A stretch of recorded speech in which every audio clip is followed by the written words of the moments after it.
This place has been home to some of the biggest fishing tournaments in the world. It has been the birthplace of some of the greatest angling feats ever recorded in fishing.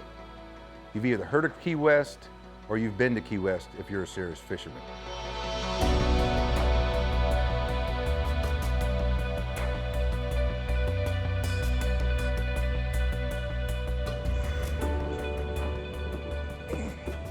I've been fortunate, over the years to travel all over the world and fish different destinations, but I've never been to a destination that offers the differential of one ecosystem and fish that Key West offers. You have the Gulf of Mexico, you have the Atlantic, you have the Marquesas, you have the dry Tortugas. You're only 90 miles from Cuba. I mean, the diversity that is within a day's run of Key West is like no other.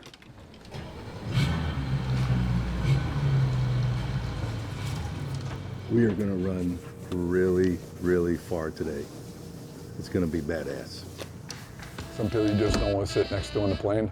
If you got on a plane, you would pray that I was the guy you were sitting next to. No, that is not my prayer. They're like, sir, there's a weight limit for this plane. You'll have to sit in the back of the plane, please. Oh boy, it's gonna be a long day, Kyle. No, I know. Mike has someone else here to pick on me with.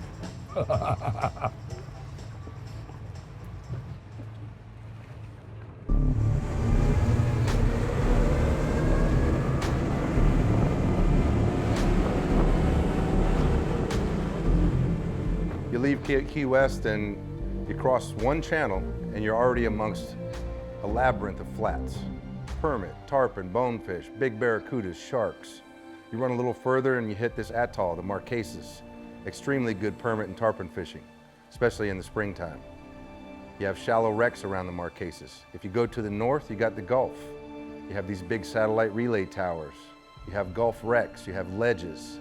You have shrimp boats that travel from all over the country to end up in the waters just around Key West just to catch shrimp. I mean, that's how rich and plush the fishery is. And then if you take a left when you leave Key West, you head to the south, in short distance, you're in the Atlantic, you're in the Gulf Stream. It's an amazing place, and no other place that I've ever visited has the differential of fishing and fishing opportunities that exist there.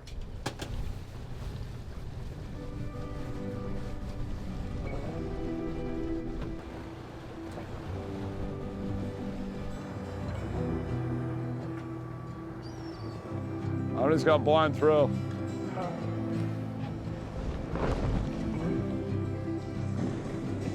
It's good. Key West is unique to me. I've fished all the Keys my whole life. But every time as a youngster going to Key West, I felt like I was going to a different destination. Almost felt like I was going somewhere that wasn't connected. Because once you leave, Key West is an island. It's an island that sits 120 miles off the mainland. And once you leave that island, you're out in the middle of nowhere. I used to spend every spring break as a high schooler on an island in the Marquesas. We would just camp there, fish for a week and come home. It was some of the coolest experiences of my life, and early in my guiding days, I spent a lot of time in Key West learning the waters there. Had some spectacular days and built lots of adventures. This is the lower peninsula of Florida. And over here we have the Everglades National Park. Extending from Miami, a string of keys down to Key West for 150 miles. Anytime you have two major water systems that meet, you have these currents that are running in different directions. So in Key West, you have the deep part of the Gulf, the whole Gulf. I mean, all the way to Texas, all the way to the edge of Mexico. And right at Key West, it meets the Atlantic. Goes all the way across the ocean to Spain, to Africa. So you have these huge bodies of water that actually come together just south of Key West. A lot of current, a lot of different bottom structures. So you get the Gulf fish, you get the pelagics that come down the Gulf Stream, but then you have the flats fishing as well.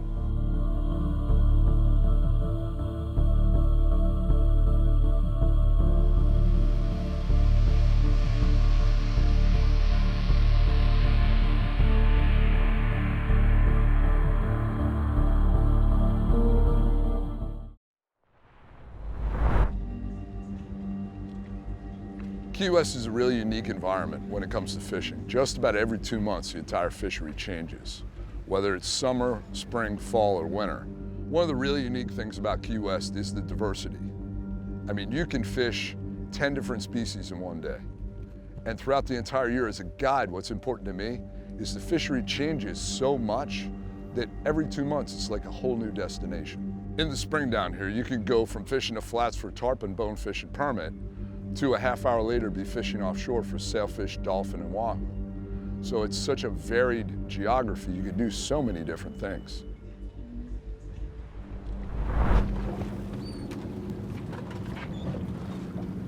Hey, what? I marked more over by the shrimp boat than any place else so far. We got bit over there pretty quick. There's a couple here. I like the value better. Oh, was it? Yeah.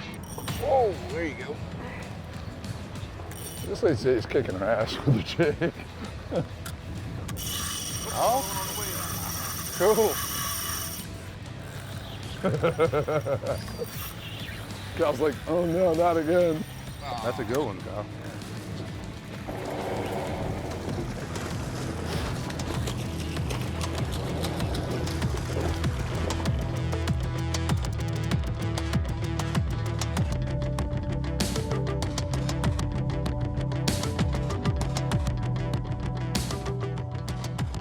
It was a fun fight on that rod. It was. That thing kicked my butt. Catch another one.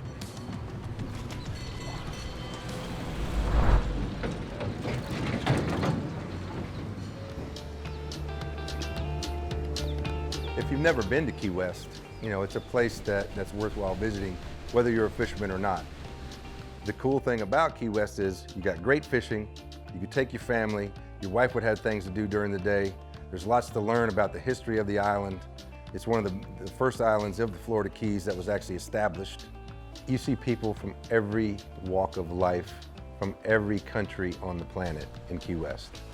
And many of them are now citizens of Key West. 90% of the people you talk to that come here, a lot of them you meet, they drove to the end of the road. Mile marker 0 is right downtown by the courthouse. And I can't tell you how many people said, I drove to the end of the road and I lived there. That's it. That was their whole motive for coming here. I think they come there, they visit the place, they check it out, and they fall in love with it and never leave. It has a special vibe to it that you don't want to leave. And for me, it's special because I only get to visit it, so it's limited in the amount of time I spend there. Other than tourism, fishing it's the only thing that sustains Key West. There is no other product here other than fishing.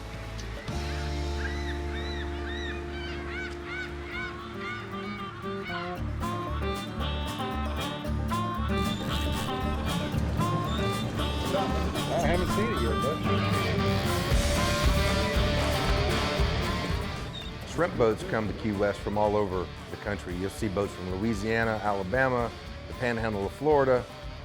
It says something that when you're seeing boats coming that far to go commercial fishing, that the fishing must be strong. The interesting thing is the fish over the years have learned to follow these shrimp boats. The nets, as they pull them along at night, you know, they disturb the bottom. It creates this massive feeding situation for the fish, and they've learned to follow these boats, and they hang around them once the sun comes up, waiting for the bycatch to be swept off the decks.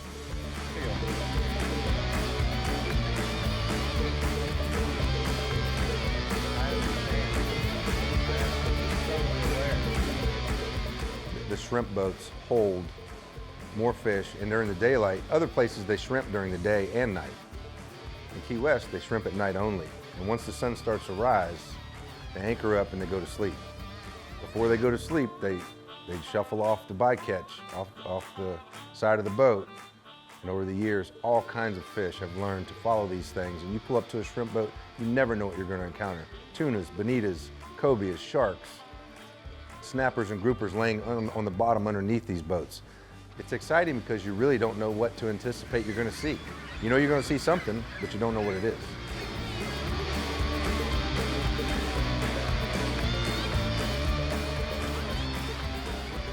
A big tuna, brother.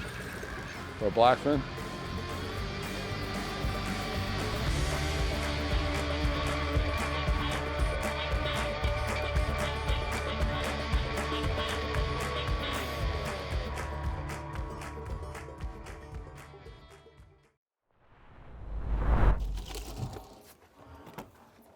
You know, I go to the gym, I train, I try to keep myself fit, and a big part of that is eating a lot of protein and eating often. So every time I go fishing with Mike, especially now on this trip with my son, they're both busting my chops because I'm already eating a little bit of chicken after we had a big breakfast. You had a whole ballyhoo. Change that. Are you eating already? I am, I'm fucking starving. It takes a lot to feed all this. Dude, you had a Colorado omelet at breakfast. How can you still be hungry? That can feed like 3 people, including myself. I didn't get any. All right, don't touch my chicken. Yeah, don't touch this chicken. I won't. Don't yell at me though. I'm on your side. Yeah, you just want some chicken. Oh, now, no, okay. I see how it is, Mike. I just want right. chicken, dude. Don't, Yeah, You're not gonna talk me out of the chicken. All right. I'll remember that. Chicken side of the boat. I figured it out myself. That's good. I don't need your chicken. Over there. He's a good sport. He has to be living in my house. Mike, you might want to grab that. I'm eating chicken. There you go, bud.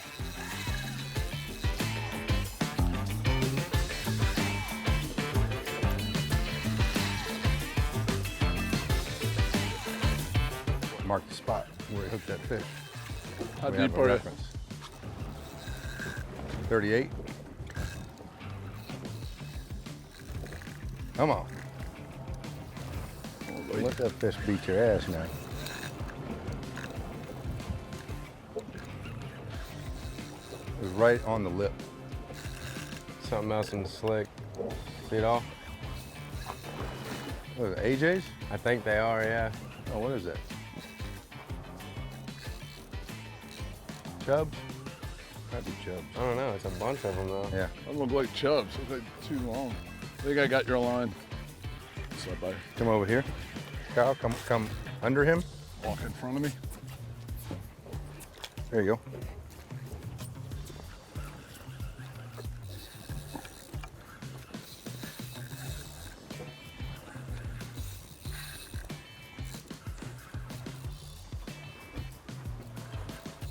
Bend in. It's a nice red there, buddy. Oh, That is. yeah. Damn, nice red. Nice red. Good job, brother. Pretty pretty. Thanks, sir. Well hooked also. He was not coming off that way. We like that. Got him. Get your hand up. Love feeling the heart pump. You ever felt that? Put your hand right here. Feel 'em? Boom, boom, boom. It's the noise they make underwater too when they get scared. Good job.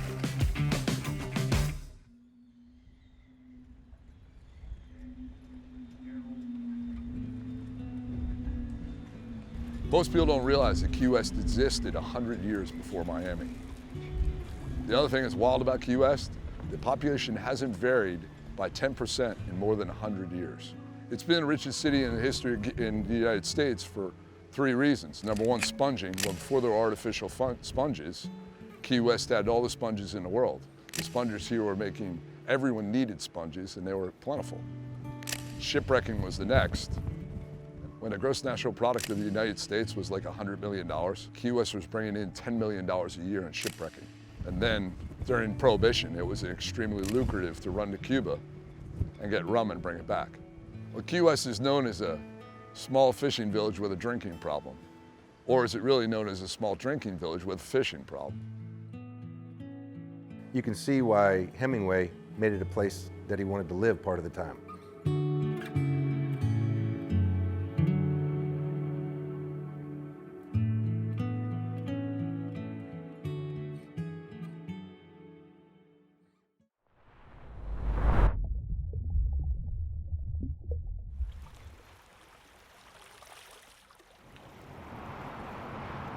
The other unique thing about Key West is it offers a good fishery year-round.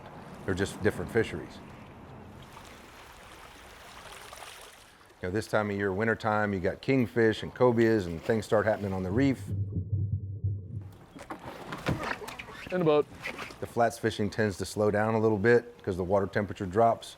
But as you merge into the spring, the sailfish start showing up, the tuners are offshore, and the permit and tarpon start showing up on the flats in big numbers. Key West has been called the sport fishing capital of the world, and there's a reason. There's over 300 world records, IGFA records held in Key West. In the fishing circles around the world, some of the best guides and accomplished anglers catching world records and doing amazing things in the world of fisheries. Key West has brought a couple of captains that are in the IGFA Hall of Fame that I think because of the diversity of the fishery, you got to be really a versatile guide and a versatile angler. So some of the best guides and anglers in the world have been born right there in Key West.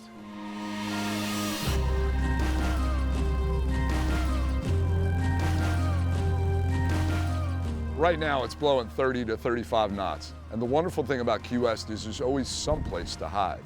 Our water temperatures and our wind directions change everything. Our sailfish you see in April are totally different than sailfish you see in December. They feed different, they act different, they're like totally different species. And that happens between the Gulf, the flats, and even offshore in the Atlantic. If it's blowing out of the north, you fish on the Atlantic side or the south. If it's blowing out of the east, you fish on the west side to hide. Even in a 25, 30 knot wind like today, there's some place you can find to hide and catch fish. It could be the wrong time of year, it could be January, and if you get southeast wind for a couple days, all of a sudden you're dolphin fishing again.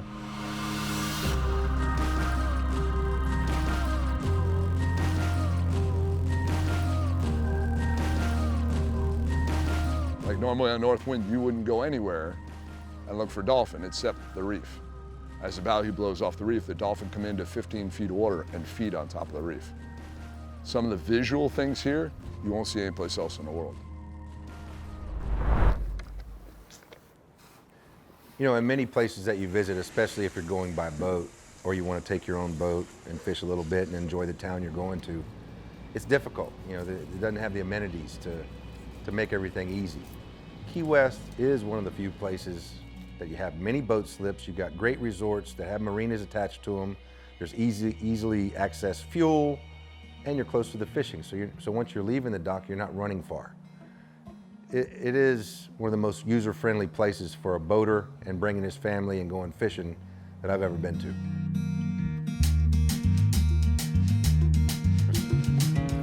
Uh-oh. Uh-oh. Oh, that's a nice one. Go! You can do it! Come on, brother. Come on, brother. I guess I'm not gonna have to go to the gym after this. No. That's not a kingfish, is it? African? No, is it? Looks like an African. It does, it is. That's an African pompano, bro. On a Where do you jig. catch kingfish? That is so awesome. You've never caught one of these, Kyle. I think I got a bite. Look at the lanyards. Awesome. Pull them out, like real gentle. That's an awesome fish to catch on an artificial.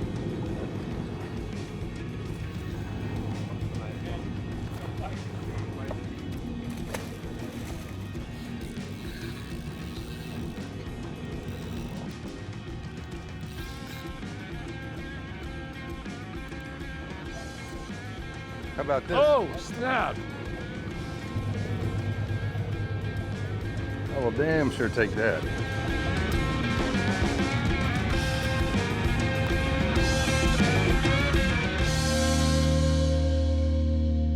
You know, the Keys as a whole is a fishing destination. You know, Key Largo, the middle part of the Keys, Islamorada, Marathon, the whole chain of the Keys is a great fishery and is known to be that. But Key West has something else to offer. I mean, it's a place you could take your family. It has great nightlife, great restaurants, spectacular sunsets, Duval Street, Mallory Square. There's so many different things going on. It's kind of like Rudolph the Red-Nosed Reindeer on the island of misfit toys. It's just a special kind of place. a fiery